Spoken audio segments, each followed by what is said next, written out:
Dr. Kemi Olunloyo, 14th of March 2020, Saturday morning, 12:15 a.m. Early hours of 14th of March 2017. Mo ṣiṣẹ́ overnight.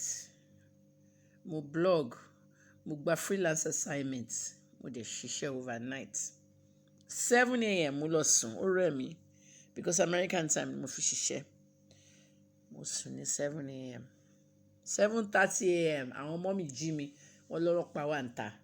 Wọ́n tó 15, wọ́n surround ilé, wọ́n fẹ́ gbá gate, wọ́n láwọn fẹ́ bá mi sọ̀rọ̀. Wọ́n ní wọ́n fẹ́ bá mi sọ̀rọ̀ nípa ẹnìkan tí mo kọ̀ọ̀kan pa. Mo wá déta. Ìkànnù àwọn ọ̀gá ọlọ́pàá yẹn, ó fi file náà hàn mí, mo dẹ̀ rí orúkọ Pastor Ibiyomi lórí ẹ̀. Orúkọ Pastor Ibiyomi tí mo rí lórí ẹ̀ yẹn, wọ́n ní mo kọ̀ọ̀kan pa ẹ̀. Mo ní mi ò kọ̀ọ̀kan pa ẹ̀. Mo post information ní pé ẹni tó bá mọ̀ ń pa mọ́tò tán sọ pé ó gbé fún Ìyábọ̀ Òjó kàn jọ kàn contact mi, mo investigate ẹ̀. Bó ṣe máa ń pe witnesses l'America nìyẹn, bó yẹ kí journalist ṣe nìyẹn. Ó jẹ́ láti lo àwọn non-affirmative words tí AP máa ní ká lò, Associated Press book, allegedly, allegations. That way, Olúwe ò ṣe. But àwọn ọlọ́pàá ṣe arrest me because wọ́n ní Pastor Ibiyomi sọ pé mo borúkọ oúnjẹ. Àwọn kọ́nu yín ẹ̀ mọ̀ nǹkan tó ṣẹlẹ̀, ẹ kọ̀ lọ dá sọ̀rọ̀, ẹni Kẹ́mi sọ lẹ̀, Kẹ́mi sọ yẹn. Mi ò defame pastor yìí. Nǹkan tó ṣẹlẹ̀ ni mo wá information, iṣẹ́ mi ni mo ṣe. Àwọn tó jà fún mi, àwọn international bodies, NUJ ò jà fún mi, wọ́n dákẹ́. 3 years later, àwọn èèyàn sọ pé oríṣiríṣi journalist ni Buhari arrest mi ò support wọn. Mo ṣe máa support wọn. Nǹkan tó ṣe fún mi lèmi náà ṣe fún wọn. Nothing. 7:45 wọ́n ní mo láti lọ sí CID. Wọ́n máa gbé mi lọ sí CID. Mo débẹ̀. Àwọn ọmọ mi àti driver tẹ̀lé mi. Wọ́n á ní okay o, kí n kọ statement mi ò kọ̀ọ̀kan torí kò sí lọ́ọ̀yà ń bẹ̀. Nọ́mbà náà máa gbé mi lọ sí police headquarters. Wọ́n ní káwọn ọmọ mi pàdé wa ní police headquarters. Wọ́n ṣe gbé mi sínú Hilux. Police headquarters kọ́ la lọ. Ẹlẹ́yẹlé kọ́ la ń lọ. Wọ́n tàn sórí express.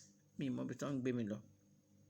Mo jàjàjà nínú Hilux, ọlọ́pàá tó 14 pẹ̀lú oríṣiríṣi automatic rifle, AK-47. Ibo náà ń gbé mi lọ, ṣé wọ́n lọ pa mí ni?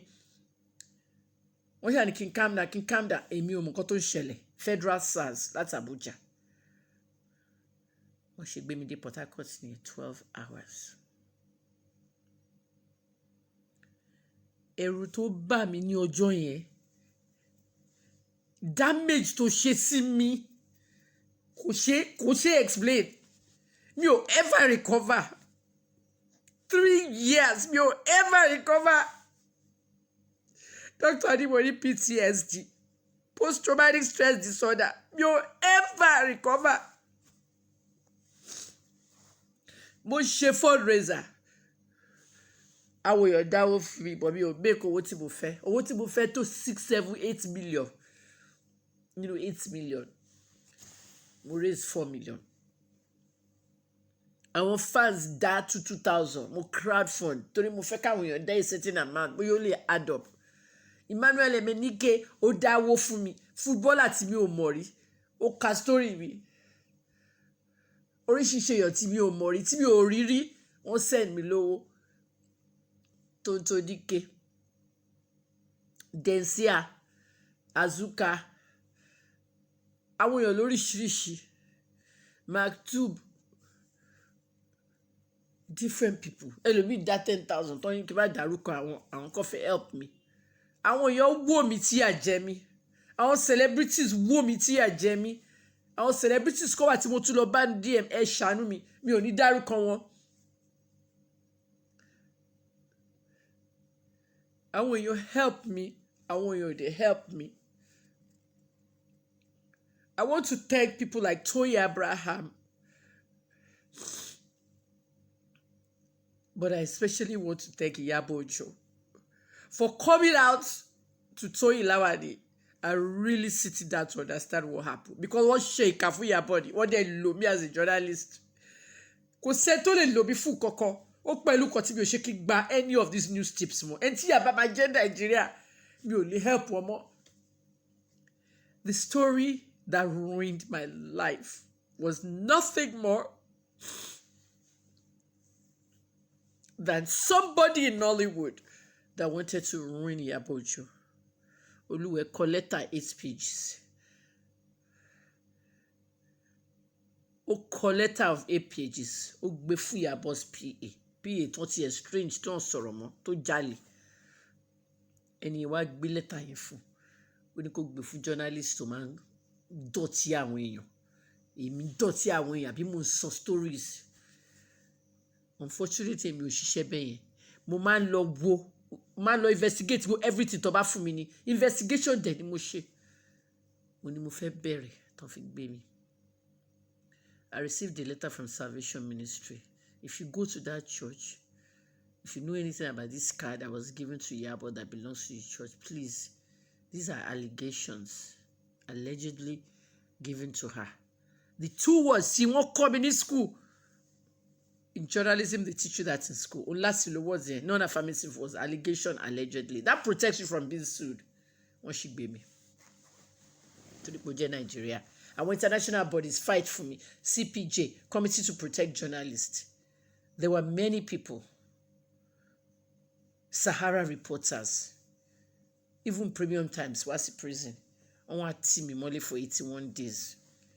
Kan tó tì mí mọ́lé for 81 days. Wọ́n gbé mi lọ sí SARS. Ibẹ̀ ni gbogbo life mi ti bàjẹ́.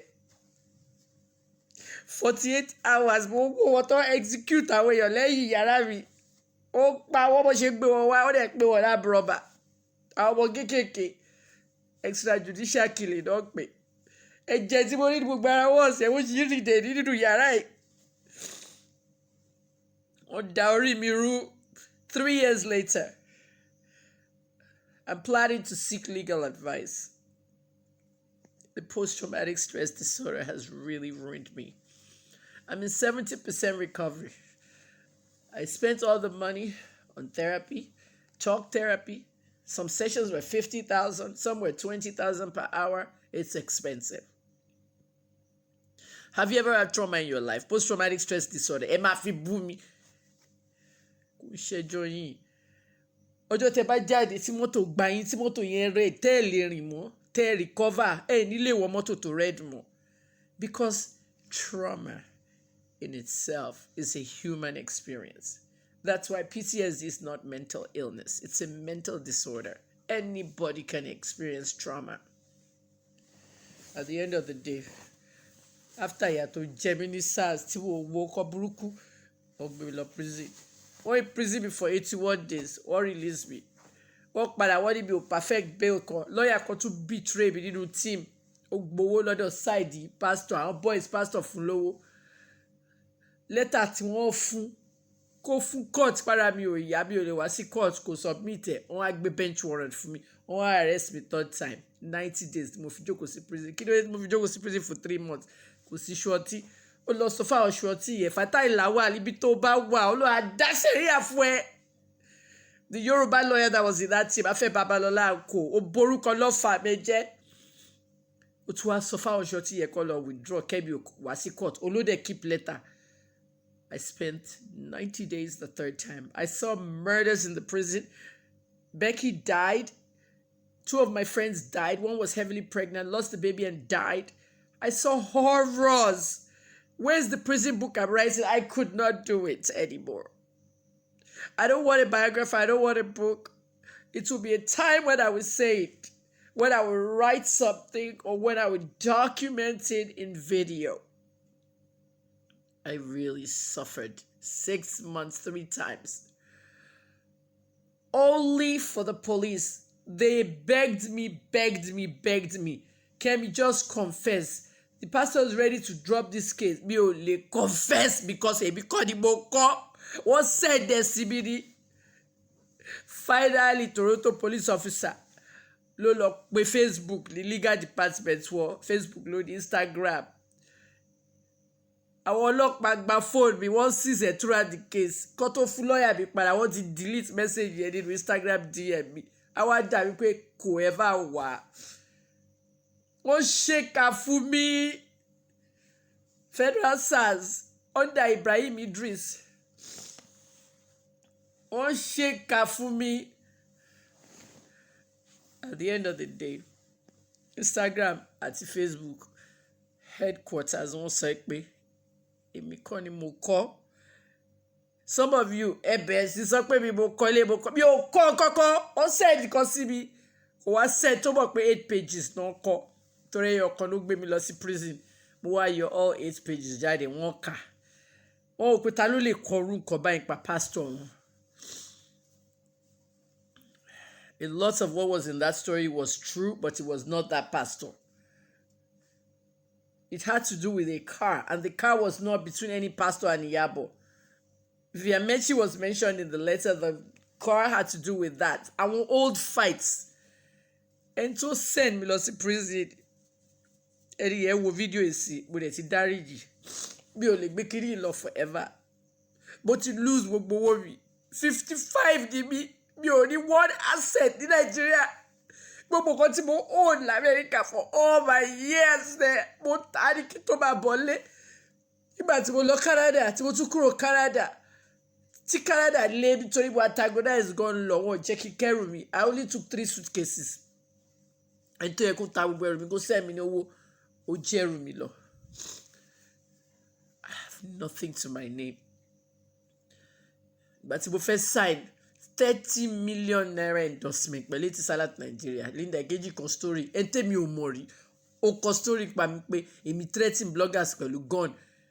Gun wo ni mo ní? Ó gbé photo mi jáde ní Toronto police website. Ó ní mo ní gun. Bó ṣe máa ń ba èèyàn jẹ́ pẹ̀lú stories to exist. Bí Linda ṣe lọ ba orúkọ mi jẹ́ nìyẹn. Etisalat drop deal mi. Ìgbà tí police commissioner láwọn fẹ́ wá wọlé pé mo ní gun. Kéèyàn wá máa rẹ́rìn. Kí Linda máa rẹ́rìn lórí Twitter. Hey, I thought I was just joking. I was beginning to like you. I was just joking. Ó dẹ̀ gba owó lọ́wọ́ mi. Mo dúró kí Linda build empire kí n wá sue Linda Ikeji whatever tó lóun ní. Mo wá ní mo forgive. Ṣé ó yẹ kí n máa forgive gbogbo èèyàn lọ? Ṣé forgive me and everything? Ẹni kí n máa forgive èèyàn. Àwọn èèyàn bú mi. Àwọn èèyàn destroy business mi. Àwọn èèyàn aṣẹ́lẹ̀ wọ́n á ṣe yẹn.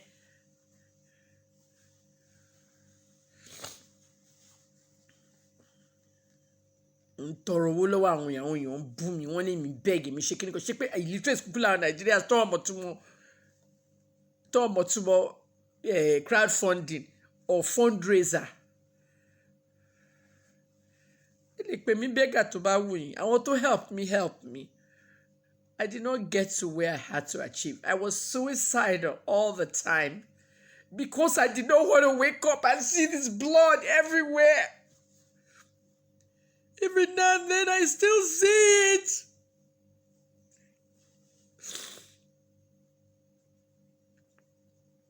Mo wá lọ rí pastor ibi omi bá mi sọ̀rọ̀. Ìgbà tó sọ pé mi kọ́ ni mo send letter yẹn, mi kọ́ ni mo kọ letter yẹn tí Instagram sọ pé wọ́n send ẹ̀ sí mi ni wọ́n wá track number yẹn Nigeria phone number ibi tó ti lọ gbé phone number yẹn jí o Ìyábọ̀ jáde nìyẹn. But Ìyábọ̀ kò ló send ẹ̀ sí mi. Ẹ tó gbé phone yẹn ni former PA ẹ̀ tó jalè tó sá lọ. Ẹ tó dẹ̀ fún lówó kó gbé letter yẹn wá bá journalist èmi ẹni yẹn ó ti bẹ̀ mí. Is another actress. Ó fàjà gan láàrin Nollywood àwọn tó mọ̀. Actress yẹn dẹ̀ popular gan gbogbo ilẹ̀ bọ̀ gbogbo ilẹ̀ love ẹ̀. Bọ̀bọ̀ dáríjì mi ní dárúkọ ẹ̀. Bá dárúkọ ẹ̀ ó lè da gbogbo internet rú. Unnecessary. I forgave everybody but I lost everything. I built a company, HNN Africa. I lost my website. I lost my domain, my website, my archives, everything was gone. 3 years. I did not blog. I want to start blogging again as a hobby, but I don't have an operating budget to become a journalist again on Nigerian soil. I announced a live video pé mo fẹ́ move padà lọ sí America permanently in 2023. I want nothing to do with this country. Ìkànnì gbogbo àwọn èèyàn bí báyìí. 3 years later, I want to thank everybody that was there for me. But to move on.